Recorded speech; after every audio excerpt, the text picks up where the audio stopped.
Welcome to mindful parenting. गुस्से से दरवाजा पटकना बच्चों में, खासकर ट्विंस और टीन्स में, उन क्लासिक साइंस में से एक है जो बताता है कि वे बिग इमोशंस से स्ट्रगल कर रहे हैं। लेकिन इसे हैंडल करने से पहले चलिए समझते हैं कि बच्चे ऐसा क्यों करते हैं। इसके पीछे 5 की रीजंस हैं।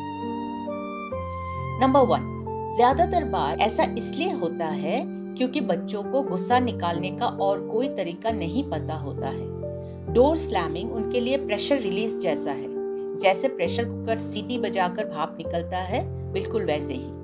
नंबर 2, अगर घर में बड़े जोर जोर से गुस्सा एक्सप्रेस करते हैं, जैसे शाउटिंग, चीजें पटकना या खुद दरवाजा पटकना, तो बच्चे भी अनजाने में ही वही बिहेवियर कॉपी कर लेते हैं। नंबर 3, इस उम्र में बच्चे बिग इमोशंस से जूझ रहे होते हैं। प्यूबर्टी में ढेर सारे इमोशनल और हार्मोनल चेंजेस होते रहते हैं। पढ़ाई के साथ साथ इमोशंस जैसे गुस्सा, झुंझलाहट, एम्बैरेसमेंट, ये सब उनके लिए संभालना बहुत मुश्किल होता है।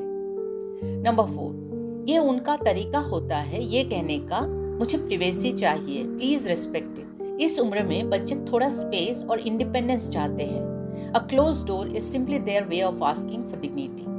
शायद आपको लगे कि हमारे बचपन में तो हम जॉइंट फैमिली में रहते थे, हर चीज शेयर करते थे और प्राइवेसी जैसी कोई बात ही नहीं होती थी। लेकिन सच ये है कि समय बदल गया है। आज के बच्चे अलग चैलेंजेस फेस करते हैं और उनकी जरूरतें भी बदल चुकी हैं। अगर हम उनके साथ खुद को नहीं बदलेंगे तो पेरेंटिंग हमारे लिए और उनके लिए भी स्ट्रगल बन जाएगी। Number 5, last but not the least, कभी कभी ये पेरेंट्स के लिए एक टॉलरेंस लिमिट टेस्ट भी होता है। वे ये चेक करना चाहते हैं क्या हम गुस्सा होने पर भी पेरेंट्स हमें एक्सेप्ट करेंगे। आइए देखते हैं इसे समझदारी से कैसे संभालें। अगर आपने अभी तक मेरे चैनल को सब्सक्राइब नहीं किया तो ऐसे ही वीकली वीडियोस के लिए जरूर सब्सक्राइब कीजिए। सबसे पहला और जरूरी कदम है शांत रहना।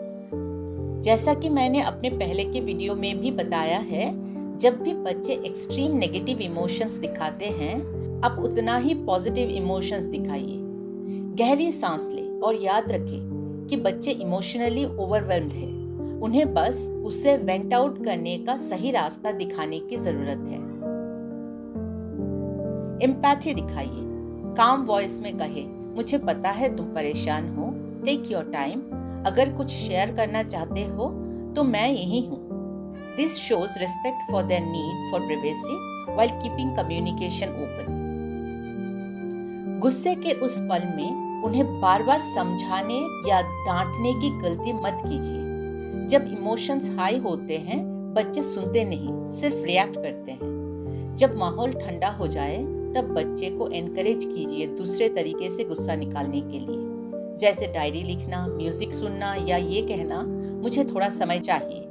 और जब वे ये बेहतर तरीके अपनाएं तो उनकी अप्रिसिएशन जरूर करें, क्योंकि जो बिहेवियर एक्नॉलेज किया जाता है वही दोहराया भी जाता है। खुद रोल मॉडल बने। बच्चे घर के बड़ों को कॉपी करते हैं। अगर हम गुस्से में भी काम और कंपोज रहते हैं तो वे धीरे धीरे वही अपनाएंगे।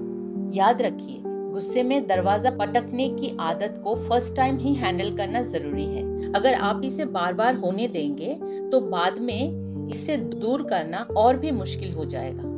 आप ऐसा बच्चों को कह सकते हैं कि घर में बड़े तो ऐसा नहीं करते, तुम भी मत करो। जैसे जैसे बच्चे टीन एज की ओर बढ़ते हैं, उनकी प्राइवेसी की जरूरत बढ़ती जाती है। दरवाजे बंद होने लगते हैं, वे अकेले समय बिताना चाहते हैं और कभी कभी आपसे सब कुछ शेयर भी नहीं करते। अगर आप हर सिचुएशन में कामली बिहेव करते रहेंगे तो ये एक फेज की तरह धीरे धीरे खत्म हो जाएगा।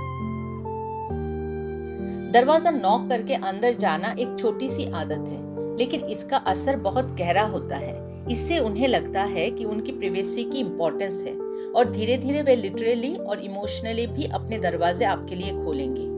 उनकी प्राइवेसी का अर्थ है, trust me, treat me as a growing individual and respect my privacy. तो अगली बार जब आप गुस्से में दरवाजा पटकने की आवाज सुने, उसे एक सिग्नल मानिए जो आपसे कह रही हो कि बच्चों को आपकी अंडरस्टैंडिंग और पेशेंस की जरूरत है।